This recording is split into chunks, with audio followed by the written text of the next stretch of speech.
Welcome to Roughing It with Ruth, the channel where everything is a bit rough around the edges. I think one of the biggest advantages that we had on this hike were our friends Ralph and Taryn that went with us. If you're planning a trip with a kid, your company is important. Absolutely.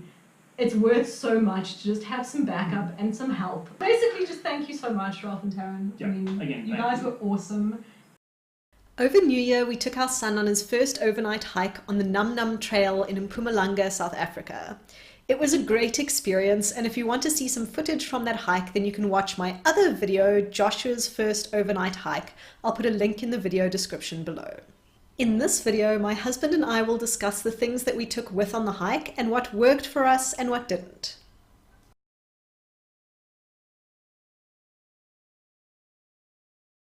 It was a 3-day, 3-night hiking trail, and we did the slack packing option, which is where you rent crates and you can put anything you want in the crates and it gets transported to the next hut for you. So you only have to hike with a day pack, which was great because we also had to carry Joshua, our son. Yes. This is the pack that we used to carry Joshua. But anyway, it's like got some storage space. And the sunshade was actually really, really important because we could not get Joshua to wear a hat, and it was extremely hot. It was like the middle of South African summer, and the sun was brutal. We also then put sunscreen on him. This is the sunscreen that I used both for myself and for Joshua. It's kind of expensive, but it works really well. So then the other thing that was really, really super useful actually was we put all of our nappy changing stuff for the whole day into this like wallet. It came with a nappy bag that I had, but we just took the wallet part of it and stuck this inside the carrier as well.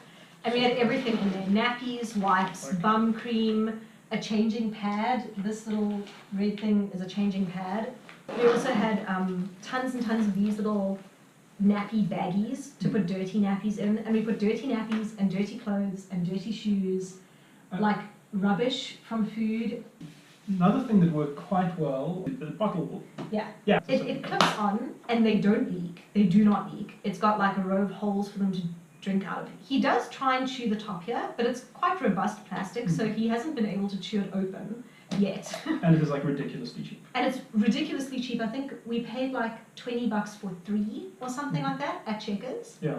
The thing that was the best on the hike for me actually was that they were so easy to clean because it's just smooth plastic. And the nice thing, especially for a hike, is that we had all 3 with us, and he could have just launched one, as children do, over his shoulder and into the path.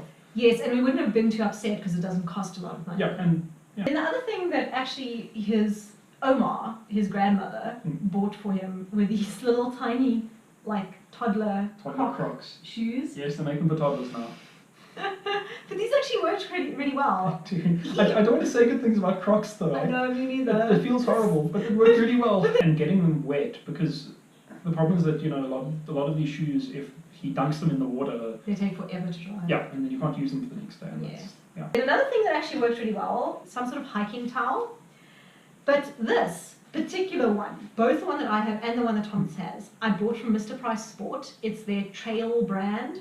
And these are so much cheaper than the Sea to Summit or the First Ascent or any of those ones. I must admit I was a little bit skeptical because, look at this. It's really thin. It's tiny. It's really thin. And it's super lightweight, but the nice thing is that it actually is absorbent. Yes. Like you can dry yourself, and at the end of it you just wring it out and you stick it in the sun. It dries really fast. And having things that dry fast is actually super important. And it packs up incredibly small. That's the whole towel. Okay, so in terms of sleeping with Joshua, we did sleep in huts. So the whole route is hutted. It's hikers accommodation, so it's like bunk beds with mattresses, and you have to bring your own sleeping bag and your own pillow.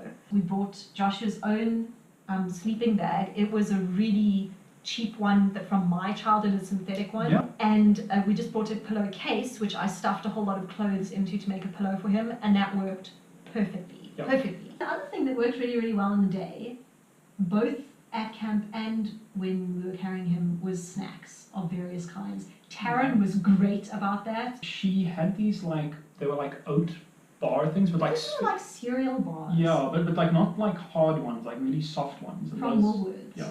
And Yeah. those are really popular. Yeah, he liked those. Yeah. I took this little sachet of powdered juice mix. It was Oros, and it's supposed to make a liter. I would just put enough into his sippy cup with his water to like change the color of the water. Some stuff like nuts, he loves them, but what he does is he just like, he chews them and then he just kind of like, here. But I mean, honestly, if you're a parent of small kids, That's pretty standard, yeah. you just know that there's going to be mess, like the whole time. Actually, you know, the funny thing is actually in terms of like breaking stuff and like messing, like hiking is a great place for kids. Yeah. There were some things that we should have brought with, which we didn't. Yes. This is my fault. And I was going to bring this along in addition to the nappy changing, the like thin waterproof nappy changing mat that we normally use, in case we had to change him in the day on the hike, because I knew the ground was going to be like really hard and uneven and rocky, and I forgot this. Yeah, and It didn't work very well because we didn't we have basically have to change him standing. So. Oh no, I love you. My advice to other parents, just do it. I think both me and Thomas had very scary pictures in our head of how things were going to go wrong, and almost none of that happened. You know, you worry that if you go anywhere, it's going to disrupt. I mean, that's also why parents don't, you know, they don't go out a lot of the time because they're just so terrified that if they leave their kid out past 9, it's going to throw everything off for the next week. And that is kind of true. I mean, there's a reason why you get worried about it, but at the same time, you forget how adaptable kids are. So thank you for watching, and don't forget to subscribe if you'd like to see more videos like this one.